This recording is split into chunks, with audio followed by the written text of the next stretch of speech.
mwemwereza bakuze utabangirwa mutagesha n'ubukomeye mushimira imyato.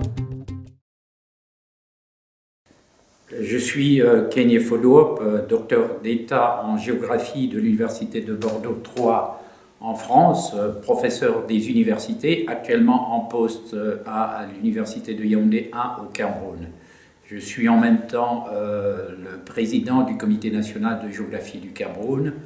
directeur de la revue de géographie du Cameroun, revue d'audience internationale qu'édite le département de géographie de l'Université de Yaoundé 1 depuis 1960. Et je suis enfin le coordinateur général du réseau d'expertise en urbanisme, aménagement et développement au Cameroun. À ce jour, j'ai publié seul ou en collaboration 5 livres aux éditions L'Harmattan à Paris. Le tout premier que j'ai copublié avec le professeur Ali Dejon de la faculté des sciences géographiques de l'université d'Utrecht en Hollande est intitulé « Producteurs ruraux dans la crise au Cameroun, la province du centre ». Cet ouvrage apparu en 2002 et il est le fruit, je devrais dire, de la coopération interuniversitaire entre l'université de Yaoundé 1 à travers le département de géographie et la faculté des sciences géographiques de l'université d'Utrecht. Il traite donc des mutations qui sont intervenues dans la province camerounaise du centre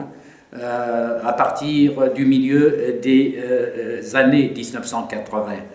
Car depuis le milieu des années 1980, la province camerounaise du centre est le théâtre de mutations socio-économiques de grande ampleur. Ces mutations sont par exemple le recul de la cacaoculture, cette région rurale qui était traditionnellement vouée à la cacaoculture a vu donc cette activité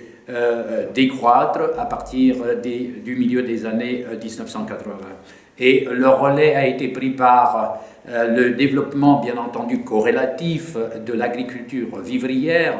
du vivrier marchand, destiné à approvisionner le marché urbain en pleine croissance. Il y a eu ensuite le développement de l'éléiculture, c'est-à-dire la culture du palmier à huile, qui a en quelque sorte pris le pas sur la cacaculture. Il y a eu l'émergence d'activités rurales qui n'étaient pas encore très fortement développées, comme par exemple les cultures vivrières, donc qui ont complété à peu près les cultures commerciales, les cultures maraîchères bien entendu. Et il faut bien dire que ces mutations sont surtout liées à la crise économique qui a frappé et qui continue d'ailleurs à frapper le Cameroun et ses zones rurales depuis le milieu des années 80. Ces mutations ont contribué à modifier de fond en comble le paysage rural, bon, de toute façon avec la réduction de la couverture forestière, car on est dans la province du centre au Cameroun, dans une région traditionnellement forestière, parce que donc les paysans ont désherbé, coupé la forêt pour pouvoir implanter de nouveaux champs agricoles. Il y a eu aussi, si vous voulez, l'accroissement de l'érosion, puisque de toute façon, il y a eu une forte pression sur le sol, et donc cette forte pression s'est accompagnée, si vous voulez, du développement de l'érosion. Et puis il y a eu aussi le retour de plus en plus massif des migrants, surtout des citadins, dans la zone rurale, phénomène qu'on a qualifié de migration de retour. Le phénomène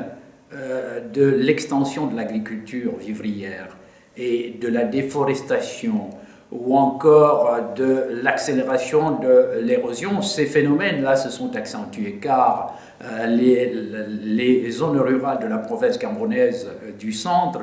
continuent à être l'objet de pression, si vous voulez,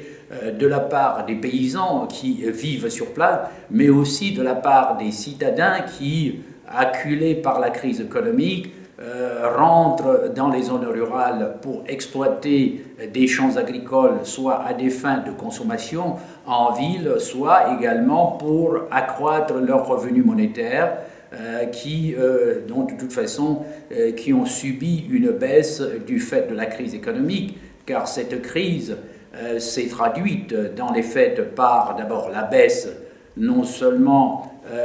des salaires, mais aussi de la baisse de la productivité en ville.